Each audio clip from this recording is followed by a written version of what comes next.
All right, hey, what's up, everybody? How's it going? We've got the Hoss Boss in the shop today. This belongs to Jared Farrell. If you've watched the channel, you know that we've dynoed this car.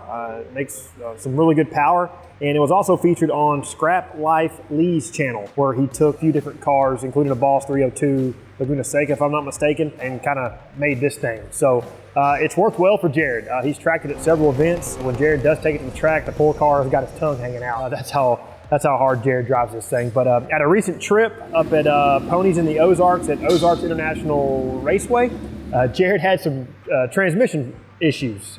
T56 was stuck in fourth. I couldn't quite get it out. And when he did, it just felt real sloppy, real notchy, didn't quite want to go into gear. So we figured we'd bring y'all along for the ride and show you some of the diagnosis of the T56, of the problem he's having, and see what the fix or repair is. So Scott Hubbard, Will Joe, we're going to let them get to work and unravel this issue and see what's going on.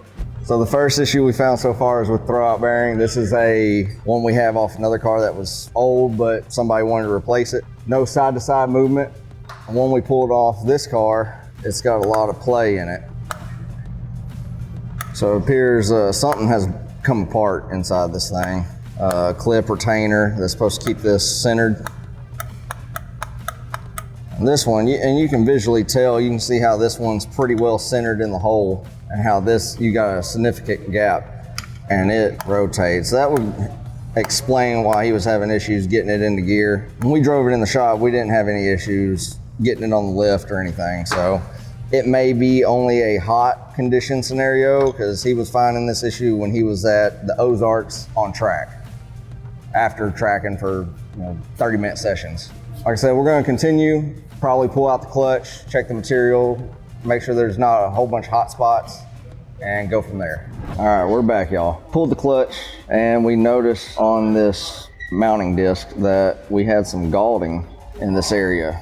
So all this, you can see the aluminum tore up. So we went hunting and found on the plate that mounts first on the flywheel. So then we kept looking, noticed rivets are no longer centered and in place. This has separated. And if you look, this whole plate, instead of being centered, has shifted. And then this is where we got our broke. When those broke, it caused this thing to go up. So when this plate shifted up, it just slammed up against this and it would catch. And you're not disengaging your clutch, and it wants to stay going. It's pretty neat. Unfortunate, but it is neat to see what the failure point is going to be. Twin disc clutch may not be what you need for your application. Depends on what you're doing and your preference. I believe Jared's going to go with a single disc clutch moving forward. We found our problem. We're going to rectify it. We're going to get them back on track. Okay, so while we wait on the actual clutch setup we're going to be using for this car, we got kind of curious. We wanted to see if some parts we had laying around would work with this particular transmission. It was a clutch disc for another T56 swap that an employee did, and then the pressure plate setup was actually for a new Edge car.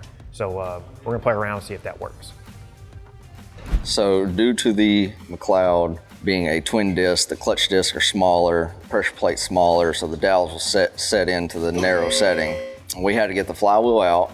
Going in, we're putting an 11-inch clutch with a bigger pressure plate, so we have to remove the dowels and put them in the further location holes.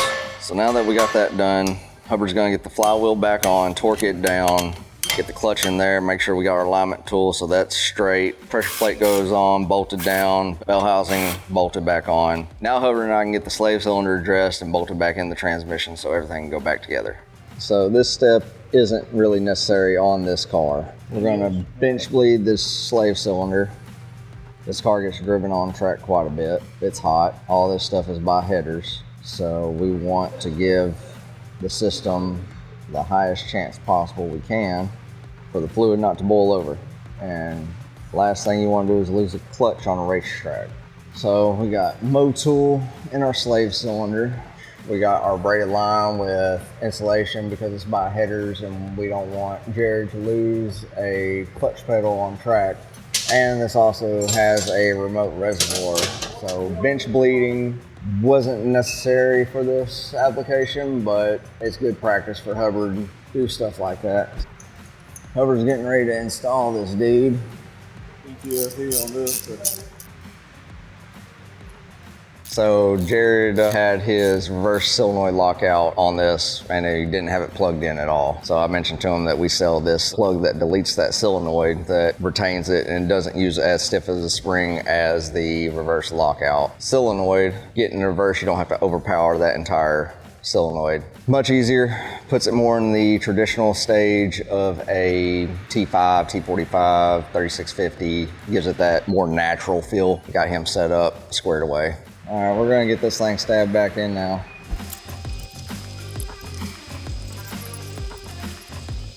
All right, everybody, so as you saw with our investigative curiosity, the new edge pressure plate and just random clutch disc for 26 spline stuff did not work due to the height of the fingers or the diaphragm spring on the new edge pressure plate. It put the throwout bearing way out of range and developed a little leak. Food for thought.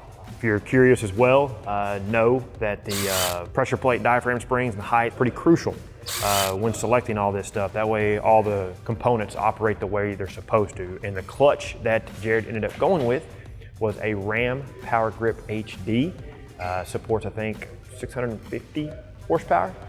We have some more information on it. We'll leave a link to it in the description if that's the clutch you want to run in your car.